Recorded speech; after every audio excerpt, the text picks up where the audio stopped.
In the autumn of 1989, I went away to boarding school in rural South Carolina, so it's kind of in the middle of nowhere. I don't mean that to be insulting, it just kind of is. Um, and I remember fairly quickly, this was a brand new boarding school. It had only been around for a year prior to my going there. And when I arrived with the rest of my class, they had just opened a brand new dormitory. And one of the young women, who was a student at a local community college there, was working on the girls' side of the dorm as an RA, and she caused a bit of controversy with a poster that she put on her room door. And she put it on the outside of the door, so it was facing the hallway, so everybody that walked by would see it. And it was a picture of a graveyard, and all the tombstones had names of various deities from different faiths on them. And there was one. I was not on the girls' side of the dorm, so I didn't see this. I'm getting all this secondhand. Although I think I looked it up years later online because I wanted to see what it looked like. But the one grave that was not like the rest was the one that said Jesus on it, and it was open. Jesus is risen. The obvious implication being that, all you people who are non-Christians, I'm so sorry to hear about your dead gods. Ours is alive, ours is living. And as you might imagine, even though this was the 80s in the South, it caused some upset because there were young women living on that floor that were not Christian. And so it caused a lot of discussion and debate. Now, this is the 80s, so political correctness was not really a term then. But this was right around that time that it started to become an issue. Even if we weren't calling it political correctness, it started to become an issue in terms of the language that you're allowed to use, especially in schools. Now, the young woman was asked to take the poster down by the school, which I think even in retrospect is fair enough because she was employed by the school. And it was important that the young women on her floor felt that they could come and talk to her. And by putting something so aggressively insulting on her door, I think she was making people feel unwelcome. So it's fair enough that the school told her to take it down. I do find myself wondering, though, what if it had been a student that had put that poster on their door? I suspect they would have been asked to take it down as well. I suspect it would have generated just as much discussion and controversy and upset.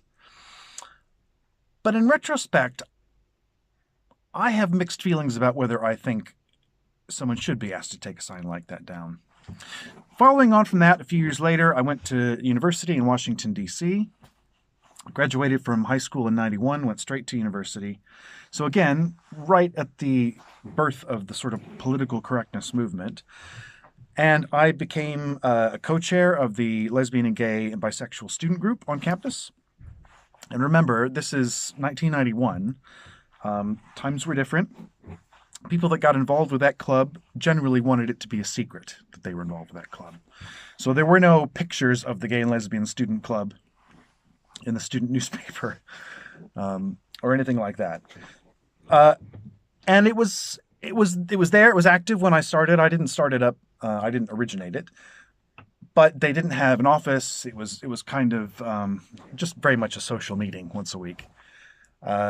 And so I started raising a ruckus, writing lots of angry letters to the university administration and insisting that we needed a space on campus. And I swear to God, I called it a safe space. I am so sorry. And I got it. We had an office in one of the newer buildings. It was really nice. We had a resource library. They gave us a budget to buy a bunch of books on relevant issues for young gay people. And I felt like I was part of this early movement to sort of make a space for people like me in environments where we didn't necessarily feel like we had a place. So it didn't take long, though, for it to become clear that this movement, not just me and not just Washington, D.C., where I was living, but across the country in the States, that this political correctness movement was really picking up speed. And it was apparent that where it started was people saying, I've been left out on the margins for too long. I want to be part of things. I want to be included. I want to be engaged. So it's saying that I have a right to participate in society fully.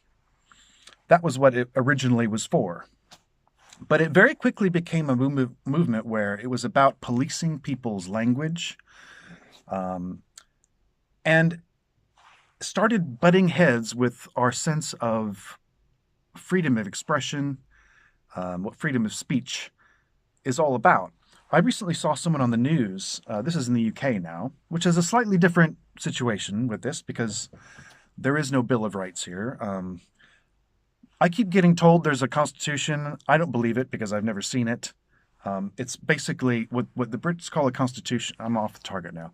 What Brits call a constitution is a collection of what they call conventions, things that have become the way of doing things over time. Sometimes they're written down in legislation here and there, and they're saying that all of that together comes together to form the British Constitution. But it's not written down. There is no Bill of Rights, and there is no separation of church and state here. So freedom of expression is a slightly different thing here, although you will find that people think they have a very strong commitment to it. In any event, it got to the point where recently I saw someone on the news who was, and this particular gentleman was a Muslim, but he was saying, "What about my right not to have my religion insulted?" And I watched that and I thought, why do you think you have that right? No one has that right. I don't understand where people have gotten the idea that they have a right to go through life without ever hearing anything that upsets them. And that if someone says something that you find offensive, then they've done something wrong and they should be punished for it. They should be ostracized or excluded. I mean, nobody wants to police the way we all react to what we hear and what we experience in life, but we also shouldn't want to go around putting tape over people's mouths in case they say something that upsets us. None of us have the right to go through life without hearing things that offend us, and you shouldn't want to. It's not altogether surprising that this issue is particularly potent on campuses, and that young people, students who are historically an angry time of life, are trying to shut down any kind of controversial debate on university campuses, where if it should happen anywhere, it should happen there. That's the time when you're figuring out who you are and what your identity is. If you never get challenged during that period of your life, if nobody confronts you and forces you to defend the things that you think and believe, then how are you going to develop as a person? Then, most of all. So, yeah, I was part of the politically correct movement in the early days, and I'm so sorry because this is not what was intended, at least not by me. And I felt that way at the time. This is not something that I've changed my mind about. I remember at the time there were protests over Braveheart. Activists were picketing theaters that were showing Braveheart. I don't know if you were around at the time, you might remember. It's because there is one character who was implied to be gay, and he's sort of chucked out a window as a joke in the movie. And I just remember thinking at the time, why are we making this our big public protest? Again, I felt like it's a matter of expression and creativity, and not choosing that as the hill to die on. Anyway, that's sort of my story. This was being discussed over the weekend, and it made me think about those early days when we were first starting to police what people could say. So sorry about that. Do forgive us. We meant well. Thank you.